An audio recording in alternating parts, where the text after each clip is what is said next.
sekarang saya ingin bikin satu sesi ya buat teman-teman para subscriber Milenial dan buat semuanya yang senantiasa ingin menjadi manusia yang terus bertumbuh dengan satu hal yang mungkin bermanfaat buat kita semua. Apa itu? Yaitu saya ingin satu sesi khusus di Rubik channel Milenial namanya baca buku ya. Jadi di mana di sesi ini saya akan membacakan buku, benar-benar saya akan bacakan full dari part 1 atau dari bab 1 sampai bab terakhir. Jadi bukan hanya spoiler, tapi saya akan benar-benar membacakan buku. Nah, sebelum sesi ini akan dimulai, saya ingin menyampaikan pentingnya membaca sebuah buku ya, bahwa membaca buku itu penting banget buat mengisi isi kepala kita ya, atau menambah value kita, menambah wawasan dan pengetahuan kita. Kalau orang bijak bilang kan buku itu adalah jendelanya dunia, ya kan? Jadi tanpa buku kita akan kesulitan melihat dunia ini secara utuh dan bagaimana menghadapi tantangan atau perubahan yang mungkin akan terjadi. Dan kebanyakan orang-orang hebat di dunia ini, orang-orang besar, orang-orang sukses itu mereka punya satu habit, yaitu membaca buku. Nah, mungkin nggak semua orang punya bukunya kan, nggak semua orang punya waktu untuk membaca buku tersebut, apalagi kalau sudah berkarir di dunia profesional, yang apalagi tempat kerjanya tiap hari lembur ya kan, kerja lembur baik udah gitu, lembur terus Sabtu lembur, Minggu lembur, bukan baca bukunya. Kapan nambah value-nya, kapan nambah wawasannya yang bisa kita ambil dari buku-buku yang ada di dunia ini gitu. Nah, jadi mulai saat ini saya akan coba bacakan buku tersebut satu persatu dari koleksi buku yang saya ada. Kalau misalkan nanti satu buku selesai, teman-teman pengen request bisa tulis aja di kolom komentar. Oke? Dan buku pertama ini saya bacakan adalah ada di sini teman-teman. Nih. Judulnya adalah Sebuah Seni untuk Meyakinkan Orang. Ini buku bahas tentang persuasi ya, bagaimana agar kita itu memiliki persuasi yang kuat sehingga kita bisa meyakinkan orang lain untuk mengerti apa yang kita inginkan. Ya kan? Judul aslinya adalah The Art of Woo. Kalau diterjemahkan bebas di buku ini terjemahnya adalah sebuah seni untuk meyakinkan orang. Jadi di sini membahas tentang cara mudah bagaimana mempengaruhi orang lain dengan kekuatan Wu Anda gitu. Jadi dengan persuasi kita, dengan karisma yang kita miliki, gimana sih supaya orang lain mengikuti apa yang kita inginkan. Nah, buku ini itu penting banget buat teman-teman baik yang pengen berkarir secara profesional dalam atau di posisi apapun ya, di HR, di marketing, sales atau di bagian apapun, itu penting. Juga penting juga buat teman-teman yang ingin memulai bisnis, bagaimana kemudian meyakinkan klien ya kan, ketemu customer dan sebagainya. Jadi gitu. Nah, buku ini ditulis oleh G. Richard Steele Mario Moussa, ya kan? Jadi di bagian belakang ini spoilernya itu dikatakan ketika Napoleon Bonaparte masih seorang perwira pada penanggulangan Toulon, itu dia merangkai senjata artileri di lokasi terbuka dan berbahaya. Nah, semua atasannya mengira dia tidak akan mendapatkan pasukan untuk mengoperasikan artileri itu. Bukan pemerintah atau menakuti prajuritnya. Napoleon justru membuat plakat besar dan menempelkannya di samping meriam. Apa tuh tulisannya? Ini menarik banget.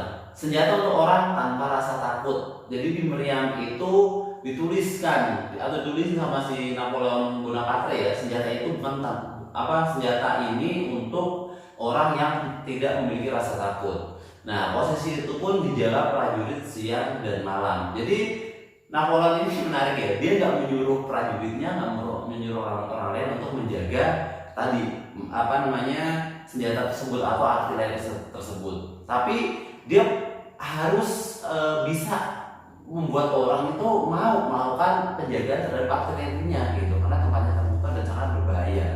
Nah, Napoleon memerintah orang lain atau menyuruh orang lain atau prajuritnya untuk menjaganya karena berbahaya dan tempatnya terbuka, enggak.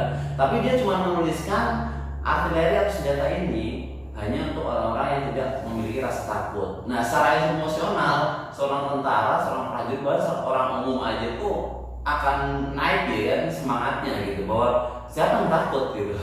Jadi seperti itu. Jadi menarik banget. Nah itu kan disebut Wu, ya kan? Itu yang dimaksud dengan Wu gitu. Kemampuan mempengaruhi orang untuk mengikuti gagasan Anda tanpa memaksanya, melainkan menggunakan persuasi yang cerdas gitu. Jadi Wu itu adalah kemampuan persuasi yang cerdas, ya kan? Nah, buku ini juga menunjukkan pada kita bagaimana Charles Lindbergh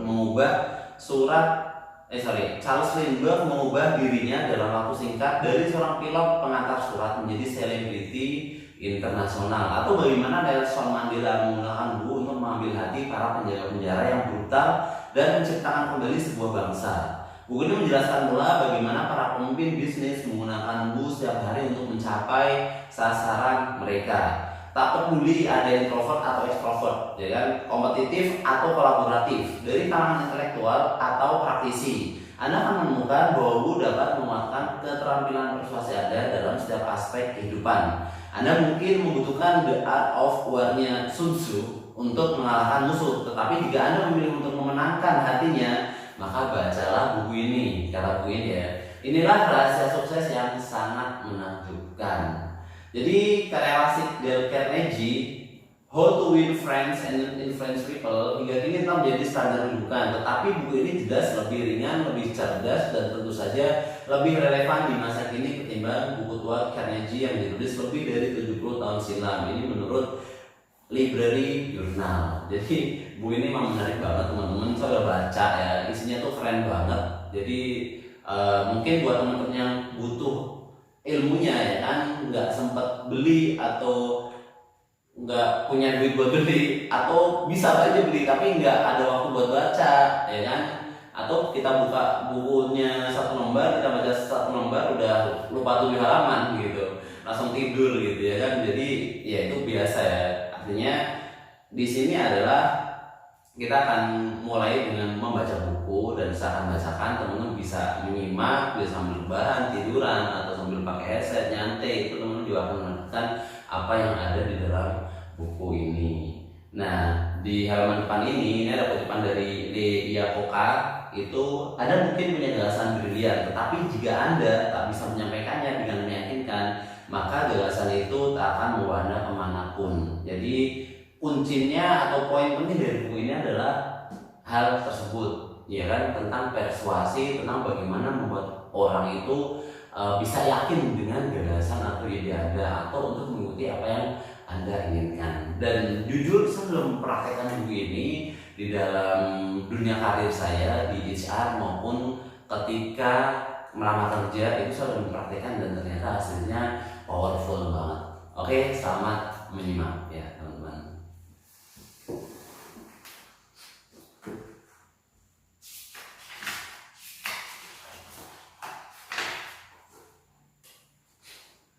Pendahuluan. Bu, apa itu Bu? Kami senang Anda mengajukan pertanyaan ini.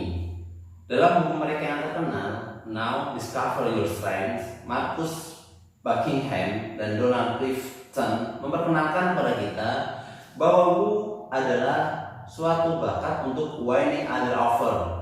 Belum lama ini harian Wall Street Journal memberitakan bahwa Barbara Broccoli dan saudara tirinya Michael Wilson, salah seorang pemilik waralaba film James Bond atau Wood, bentuk lampau dari Wu dalam bahasa Indonesia adalah membujuk pengusaha besar Sir Richard Branson untuk menjadi mitra dalam film James Bond terbaru. Pada hari yang sama, menurut berita surat kabar yang lain, Presiden Hu dari China tiba di India untuk Wu, pejabat pemerintahan di sana, agar menerima rencana kerjasama regionalnya. Dan Sentral Kenya inisiatif dibentuk untuk Wu para pemilih di negara Afrika tersebut. Sementara itu, pejabat pemerintah sebuah kota kecil di bagian selatan Amerika Serikat melakukan perjalanan ke Las Vegas, Nevada untuk Wu, pengembang pusat perbelanjaan, agar mendirikan sebuah mall di kota mereka. Dan sebuah universitas terkenal di Inggris memperkenalkan program baru untuk Wu, perusahaan pencari tenaga kerja, agar memperhatikan kampus mereka. Di seluruh dunia, di berbagai tempat yang terlalu banyak untuk disebutkan. Orang-orang membujuk bos, dewan kota, rekan, dan pasangan mereka untuk melaksanakan rencana baru mereka untuk meningkatkan taraf kehidupan dan menyelesaikan berbagai masalah. Kalau begitu, apakah Wu itu? Wu adalah persuasi berbasis hubungan, sebuah proses strategis untuk mendapatkan perhatian orang lain, untuk menyampaikan ide Anda dan mendapatkan persetujuan untuk rencana serta proyek Anda. Singkatnya, Wu adalah salah satu keterampilan utama yang dimiliki pengusaha, karyawan, atau manajer profesional yang pekerjaan mereka menuntut mereka untuk mengandalkan pengaruh dan persuasi, bukannya paksaan dan kekerasan. Wu mudah diucapkan, sulit untuk dilakukan. Seorang manajer yang kami kenal pernah melakukan lobby kepada bosnya untuk mendapatkan kenaikan gaji yang sangat besar dengan mengirim email berisi daftar lengkap semua prestasi yang telah dicapainya. Bos itu kemudian meneruskan email tersebut kepada dewan sambil meminta komentar mereka. Salah seorang eksekutif yang menerima salinan email itu merasa tersinggung dengan apa yang dibacanya. Dia berpendapat manajer tersebut telah merampas penghargaan atas sebuah proyek besar yang menurutnya seharusnya diperuntukkan bagi dia. Hujan email pun terjadi kemudian. Singkat cerita, teman kami ini tidak berhasil mendapatkan kenaikan gaji yang diinginkannya. Sebaliknya, dia justru dipecat karena tidak menjadi pemain tim. Dia kehilangan pekerjaannya karena mengabaikan bahaya politik kantor yang selalu hadir dan lupa bahwa kampanye penjualan ide diawali dengan hubungan, bukan email. Pesan-pesan email sangat mudah disalah-tafsirkan karena tidak memiliki konteks. Anda tidak bisa mengontrol siapa saja yang akan membaca email tersebut, dan pesan-pesan itu tidak pernah terhapus. Bila Anda menginginkan orang berpihak kepada Anda, bertemulah secara pribadi dengan mereka dan perhatikan reaksi mereka terhadap ide yang Anda sampaikan. Baru setelah mereka bergabung dengan Anda, gunakan email. Wu adalah tentang manusia, bukan tentang penghematan waktu. Wu dan Anda. Wu diawali dengan bercermin. Jika Anda tidak mengetahui tujuan, bias, emosi, dan kecenderungan Anda sendiri, Anda tidak akan bisa melihat pendengar Anda dengan jelas. Dengan kesadaran diri ini sebagai fondasinya, Anda akan mendapatkan perspektif yang diperlukan agar dapat fokus pada orang yang ingin Anda pengaruhi. Jika Anda mencari arti kata Wu di dalam kamus, Anda akan menemukan bahwa penjelasan pertama kata tersebut ada kaitannya dengan hubungan romantis, seperti kalimat Charles Wu Victoria, dengan harapan dia bersedia menikah dengannya. Memang akar kata persuasi adalah Suanda, yaitu Dewi Romawi yang merawat Venus, Dewi Cinta. Anda mempersuasi orang lain bahwa Anda mencintai mereka dengan menunjukkan bahwa Anda sangat memperhatikan kepentingan dan kebutuhan mereka. Dengan cara-cara yang unik dan personal, Anda memperlihatkan bahwa Anda mengerti siapa mereka, betapa uniknya mereka, dan mengapa keunikan tersebut menarik bagi Anda. Namun, Wu juga mengandung makna yang lebih umum sebagaimana yang kita lihat dalam berbagai berita mengenai orang-orang seperti Barbara Broccoli, pemegang waralaba James Bond, dan Presiden China Wu. Makna tersebut adalah mencari bantuan dan dukungan. Sekali lagi, membujuk mempunyai konotasi memusatkan perhatian pada orang lain, yaitu orang-orang yang akan dibujuk. Buku-buku manajemen terkenal juga menekankan nilai ini. Kebiasaan kelima dari 7 kebiasaan orang-orang yang sangat efektif menurut Stephen Covey adalah: pertama-tama berusaha memahami, baru setelah itu dipahami. Covey berpendapat bahwa dengan memahami mereka, Anda memiliki kesempatan lebih baik untuk dipahami pendengar Anda, dan seperti kami sebutkan di atas, Marcus Buckingham dan Donald Clifton menggunakan kata Wu dalam Now Discover Your Strength untuk menjelaskan satu dari 34 tema kepribadian yang digunakan orang agar sukses dalam pekerjaan. Mereka menjabarkan Wu sebagai talenta istimewa untuk mengadakan hubungan secara cepat dan mudah dengan orang asing, dengan menemukan kepentingan yang sama hingga Anda dapat memulai suatu perbincangan. Penjelasan mereka mengenai Wu jauh lebih sempit daripada penjelasan kami, tapi maksudnya tetap sama. Semua penjelasan ini bisa diterima, tapi apa sebenarnya seni Wu itu? Seni ini muncul dalam bentuk keseimbangan yang Anda capai. Setiap kali Anda melakukan persuasi antara apa yang kami sebut sebagai perspektif berorientasi diri sendiri yang menekankan pada kredibilitas, pandangan, dan tingkat komitmen Anda, dan perspektif berorientasi pada orang lain atau yang berfokus pada kebutuhan, persepsi, dan perasaan pendengar Anda. Di satu sisi Anda mempunyai keinginan dan perspektif sendiri. Di sisi lain, pendengar Anda mungkin tidak mampu mendengarkan Anda kecuali Anda berbicara dalam istilah yang mereka pahami dan dengan cara yang membuat mereka tertarik pada pesan Anda. Bagaimana seharusnya Anda menyeimbangkan kebutuhan Anda akan keaslian diri dengan kebutuhan pendengar Anda akan sebuah pesan yang cocok untuknya? Ada dua masalah yang membuat keseimbangan ini sulit dicapai di banyak organisasi. Yang pertama adalah keakraban.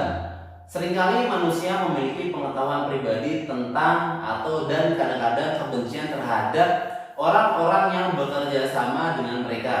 Keakraban seperti ini menumbuhkan kebiasaan malas bila harus berurusan dengan persuasi. Masalah yang kedua adalah formalitas. Manusia terperangkap dalam pemikiran bahwa yang perlu mereka ketahui tentang orang yang akan mereka bujuk adalah jabatan orang tersebut. Mereka tidak ingat bahwa persuasi melibatkan juga kepribadian, seperti halnya jabatan. Semua asumsi ini mendorong para penjual ide melakukan tindakan yang sembrono, dan kesembronoan inilah yang biasanya menjerumuskan mereka ke dalam masalah.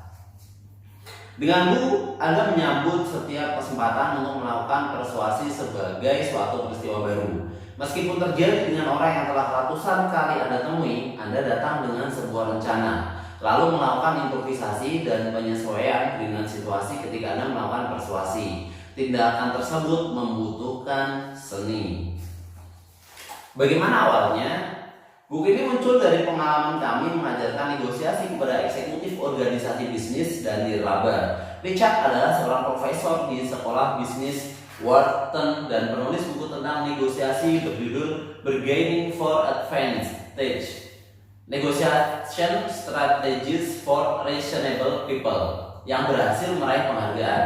Dia mendirikan dan memimpin bersama rekannya Stuart Diamond Wharton Executive Negotiation Workshop. Maria mengajar tentang perubahan organisasi untuk program eksekutif di Wharton dan mengetuai Negotiation Practice Group di CVAR, The Center for Applied Research, sebuah perusahaan konsultan yang awalnya merupakan pusat riset Wharton. Dalam berbagai seminar yang kami selenggarakan, kami selalu meminta para peserta agar membantu menjadikan kelas lebih relevan dengan menceritakan persoalan yang mereka hadapi yang memerlukan kemampuan negosiasi. Seperti dugaan Anda, banyak dari peserta yang berurusan dengan masalah klasik tawar-menawar. Misalnya akuisisi, meminta harga yang lebih murah dari penjual atau berusaha menjual dengan harga yang lebih tinggi kepada pelanggan mereka. Tapi ternyata sebagian besar peserta atau hampir 50% melaporkan masalah yang jika dilihat sepintas sama sekali tidak bisa dianggap sebagai masalah negosiasi. Misalnya dalam sebuah Wharton Executive Negotiation Workshop belum lama ini, para peserta menyampaikan beberapa alasan sebagai berikut untuk hadir dalam lokakarya ini. William, wakil presiden direktur sebuah bank internasional, saya ada di sini karena memiliki unit yang begitu sukses sehingga pimpinan saya berencana untuk memindahkan 30% dari staf saya ke unit bank lain yang kurang berprestasi. Dia berkata bahwa mengingat prestasi yang telah kami raih, kami akan mampu memenuhi target kami tanpa mereka dan bahwa unit lain membutuhkan bantuan. Menurut saya ini gila dan saya ingin tahu bagaimana caranya agar tetap dapat mempertahankan tim yang hebat itu. Martha, dekan fakultas sebuah universitas terkenal di Amerika. Saya sedang berusaha mendapat persetujuan anggaran dari pembantu rektor di universitas saya untuk sebuah program baru yang penting. Setahun yang lalu ketika dia menunjuk saya untuk menduduki jabatan ini, dia menugaskan saya agar meningkatkan profil fakultas. Tapi sekarang saya sadar bahwa pimpinan sebenarnya enggan memberikan dana yang saya butuhkan bagi pelaksanaan tugas tersebut. Ken, pengacara sebuah perusahaan asuransi besar. Kami ingin membuat suatu program baru untuk mendorong dilakukannya penyelesaian dini atas tuntutan hukum. Tetapi banyak perusahaan hukum yang menjadi mitra kami enggan berpartisipasi. Selalu mencari cara untuk dapat menawarkan ide ini kepada mereka tanpa merusak hubungan yang sudah terjalin dengan sangat baik.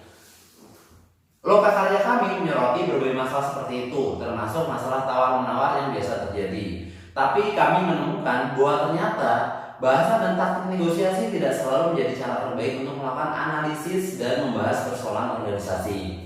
Kemampuan melakukan negosiasi adalah bagian utama dari proses mempengaruhi dan membujuk pada saat Anda mengalokasikan sumber daya, mengajukan permohonan dana bagi pelaksanaan sebuah strategi, dan berusaha meyakinkan mitra strategis Anda untuk ambil bagian dalam program baru. Akan tetapi, negosiasi bukanlah satu-satunya atau bahkan bagian terbesar dari hal ini. Guna memahami kekayaan persuasi berbasis hubungan tanpa dibuat bingung oleh berbagai riset psikologi terhadap semua bentuk interaksi sosial, kami memutuskan untuk memfokuskan seluruh upaya kami. Pertama, kami langsung mengarah pada saat untuk mempengaruhi yang paling penting yang dihadapi manusia, yaitu ketika orang berusaha mengajukan proposal, ide, program, dan rencana besarnya pada orang lain. Singkatnya, kami langsung membidik pada proses penjualan ide. Sebagaimana yang akan Anda pelajari dalam bab 1 di buku ini, proses ini mengikuti pola sederhana 4 langkah yang dapat Anda ulangi setiap kali Anda akan mengajukan suatu proposal. Kedua, kami pusatkan perhatian langsung pada Anda, pembaca, bukan pada berbagai topik psikologis atau rancangan organisasi yang abstrak. Apalagi Anda adalah pusat dari bagian organisasi Anda sendiri. Karena itu, buku ini menampilkan 2 survei diagnostik khusus yang sudah teruji guna membantu Anda menemukan gaya persuasi dan pilihan Anda yang unik. Penilaian tersebut akan memberi Anda pokok-pokok referensi pribadi untuk keseluruhan buku. Ketiga, dasar penelitian kami adalah contoh-contoh nyata yang kami pilih dari ratusan artikel dan biografi tentang kehidupan beberapa ahli persuasi paling berpengalaman sepanjang sejarah. Kami juga menyertakan pengalaman pribadi kami bersama sejumlah pemimpin dan perusahaan terkenal.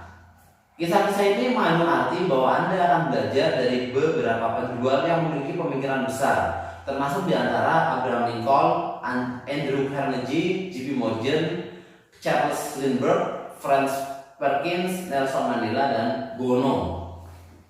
Keempat, ide-ide kami didasarkan pada penelitian kokoh yang berakar pada ilmu sosial, dengan referensi tercantum pada bagian akhir buku ini bagi mereka yang ingin menggali lebih dalam. Akhirnya, perhatian kami dalam buku ini ditujukan pada permasalahan yang Anda hadapi ketika harus membujuk orang yang lain. Setidaknya berada di dalam tim Anda, yaitu perusahaan, klien, pelanggan, dan supplier Anda, bahkan mungkin keluarga Anda sendiri.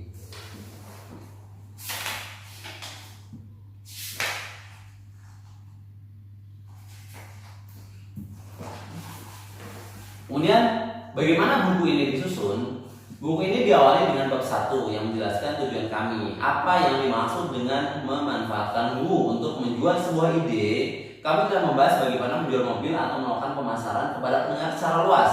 Pada berbagai pertemuan yang akan kami bahas dalam buku ini, pihak yang lain akan mendengarkan dan ide-ide tersebut akan memiliki pengaruh. Agar berhasil dalam situasi seperti itu, Anda perlu bersikap persuasif, bukan curang. Bab ini memperkenalkan dan merangkum 4 langkah proses Bu. Selanjutnya, bab 2 membantu Anda mengetahui kemampuan dan bakat persuasi apa yang Anda miliki. Penelitian yang luas mengungkapkan bahwa apapun jabatan seseorang, mereka bergantung pada 6 saluran utama mempengaruhi, yaitu otoritas, rasionalitas, visi, hubungan, kepentingan, dan politik untuk mengatasi persoalan. Sebagian besar orang menggabungkan beberapa cara ini dalam pertemuan-pertemuan penting untuk memengaruhi. Misalnya, seorang asisten administrasi yang bertugas menangani pekerjaan tulis-menulis dapat menggunakan gabungan antara otoritas dan hubungan dalam melaksanakan tanggung jawab tersebut. Hal ini mengantar kita pada salah satu dari keseluruhan pokok yang terdapat dalam bab 2. Kami beranggapan sebagian besar orang cenderung untuk bersandar pada saluran persuasi pilihan tertentu dan bahwa hal tersebut sangat membantu untuk mengetahui mana yang lebih mereka pilih dan mana yang tidak. Perangkat penilaian diri yang pertama, yaitu survei 6 saluran yang tercantum dalam lampiran A, akan membantu Anda memeriksa saluran mana yang membuat Anda merasa terdorong untuk selalu menggunakannya dalam pekerjaan Anda. Dan mana di antara keenam samaran tersebut yang sebenarnya ingin Anda gunakan seandainya Anda bisa memilih. Selain itu, manusia mempunyai gaya yang berbeda dalam menggunakan keenam saluran pengaruh ini, sebagaimana halnya setiap musisi juga memiliki gaya sendiri ketika memainkan sebuah alat musik. Di dalam situasi sosial, apakah Anda cenderung bersikap berani dan tidak sopan, ataukah terkendali dan bijaksana? Apakah Anda bersikap lantang dan menguasai pembicaraan, atau Anda lebih suka mendengarkan orang lain setelah itu dengan tenang menyatakan pandangan Anda? Ketika memasuki ruangan yang penuh dengan orang yang tidak Anda kenal, apakah yang pertama yang terlintas dalam benak Anda adalah orang-orang seperti apa yang mereka inginkan dari saya? Atau bagaimana saya dapat mengkomunikasikan siapa saya kepada mereka? Perangkat kami yang kedua yaitu penilaian gaya persuasi dalam lampiran B akan membantu Anda mengurai manakah dari kelima peran persuasi yang berlainan ini yang ingin Anda mainkan.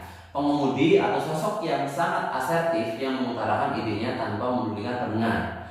Komandan atau penggunaan cara yang berorientasi diri sendiri yang lebih tenang. Promotor, sosok asertif dan senang bergaul yang lebih suka melakukan pendekatan persuasi dari sudut pandang pendengar. Pemain catur, penggunaan cara yang diarahkan orang lain yang lebih tenang. Dan penasihat hukum atau sosok cukup asertif yang menyeimbangkan antara cara yang berorientasi diri sendiri dan cara yang diarahkan orang lain.